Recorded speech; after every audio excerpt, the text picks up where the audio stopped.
Le agradezco enormemente al director de Recursos Humanos de Honest Logistics, especialista en Derecho y en Desarrollo Humano, especialista en Desarrollo Humano, corrijo, Jorge Américo Flores, nos tome la llamada.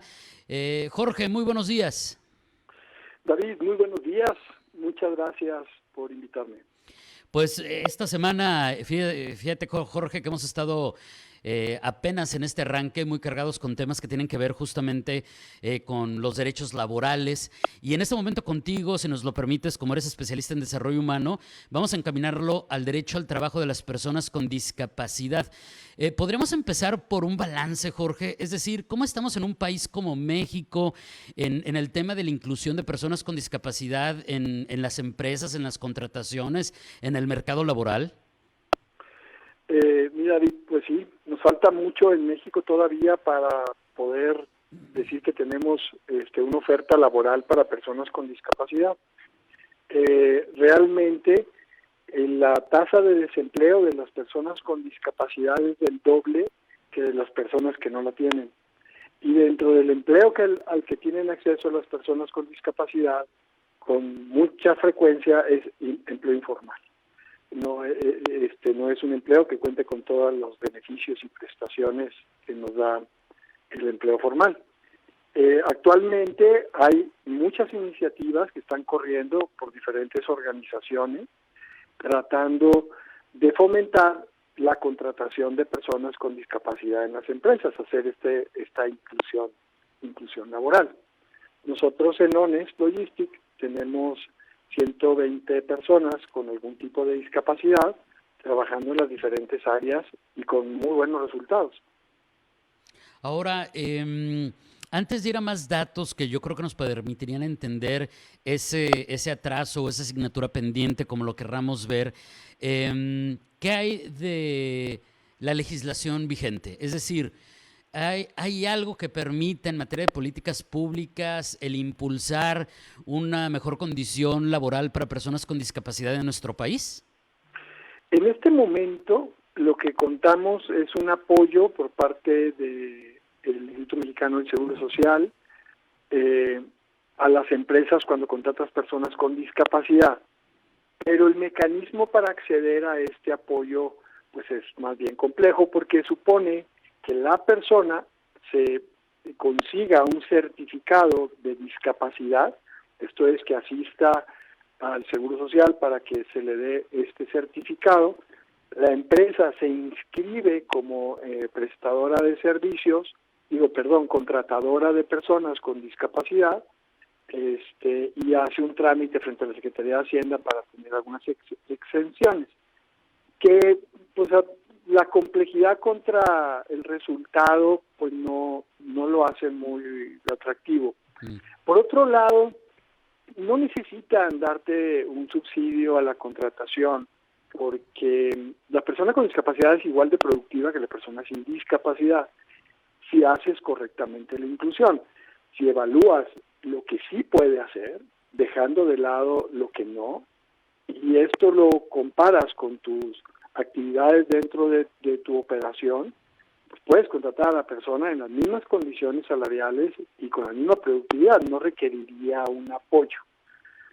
Se ha estado hablando de implementar una cuota que va del 1, 2, 3, se han hablado de varias cifras, por ciento de la plantilla laboral que debería ser ocupadas por personas con discapacidad. Estas cuotas ya se llevan en varios países, en muchos países, de hecho, en casi todo el mundo, Latinoamérica, en Europa, que obligan a la organización a contratar personas según el porcentaje que vaya a quedar. Ya ha habido en ambas cámaras esta iniciativa y se ha hablado, pero no ha progresado.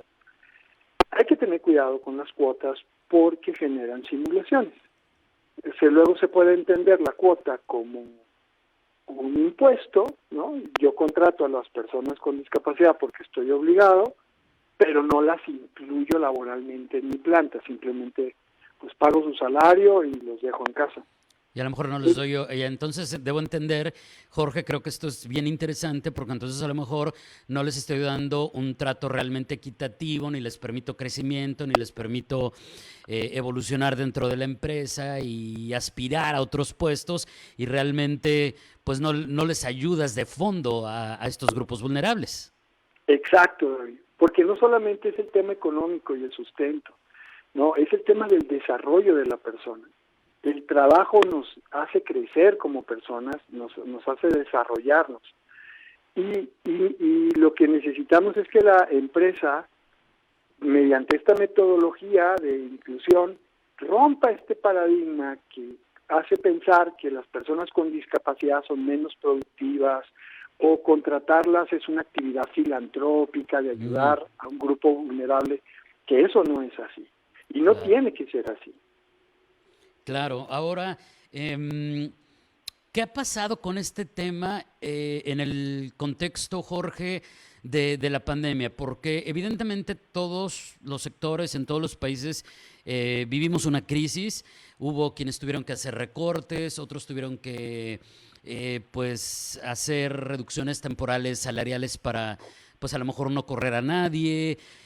Hubo empresas que de plano cerraron y lamentablemente, pues creo que esto que te estoy preguntando, ya me estoy imaginando la respuesta, pero ¿cómo le fue en este sentido a este sector en el contexto del COVID?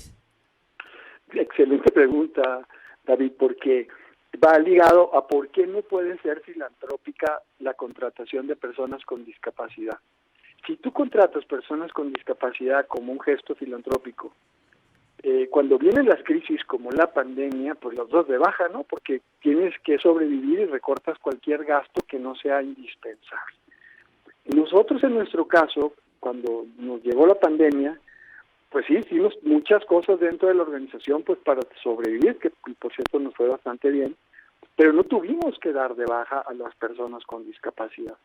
¿Por qué? Porque son iguales que los empleados regulares, o sea, producen lo mismo, entonces no entran en estos planes de recorte.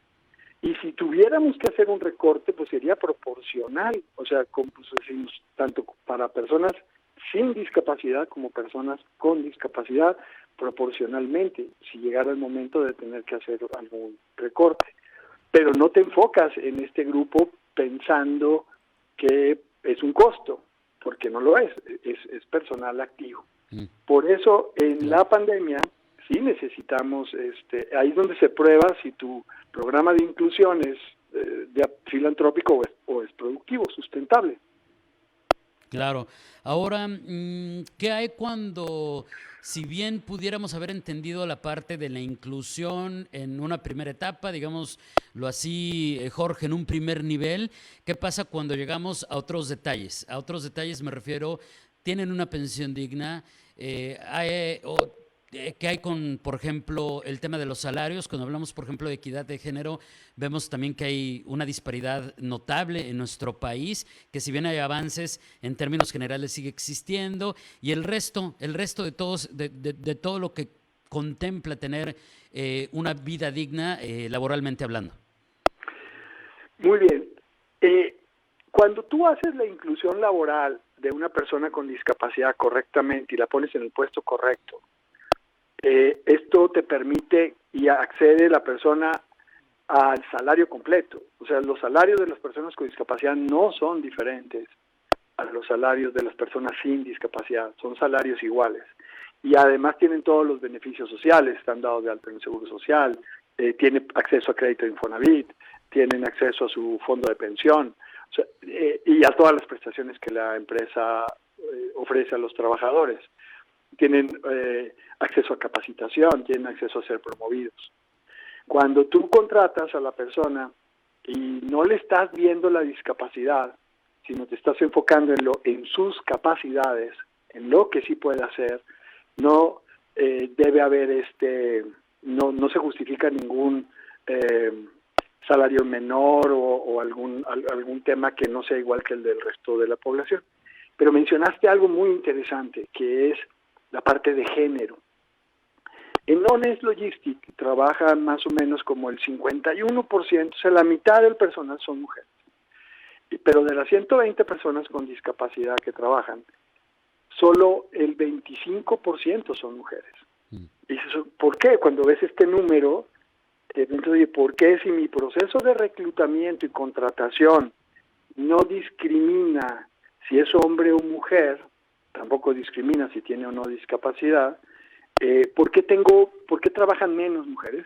Y la respuesta es porque en el mercado laboral las personas que llegan a solicitar empleos de personas sin discapacidad, pues vienen mitad y mitad, pero las personas con discapacidad, a eso le llamo yo la doble discriminación. Las mujeres con discapacidad se quedan en casa. La familia, cuando tiene a un miembro de su familia, una mujer con discapacidad, no la prepara para el trabajo productivo, no salen a buscar empleo, se quedan ayudando en las tareas del hogar, apoyando a mamá, apoyando a la abuela. Y entonces tienen menos acceso. Ahora, el salario de ellas y de ellos es igual, o sea, al final de cuentas no tiene que ver el género para recibir el salario, al menos en nuestra empresa, pero sí hay menos mujeres preparándose porque la familia no les ofrece la oportunidad de desarrollarse.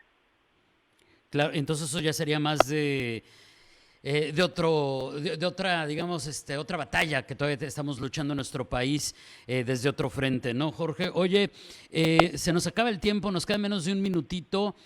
¿Qué podríamos agregar a manera de conclusión? ¿Cómo podríamos cerrar? ¿Cuál es, pues, el mensaje más importante después de entender esto que nos has planteado en cuanto a la realidad que se vive respecto al derecho al trabajo de las personas con discapacidad? ¿Cuál sería el mensaje central con el que en este momento nos deberíamos de quedar?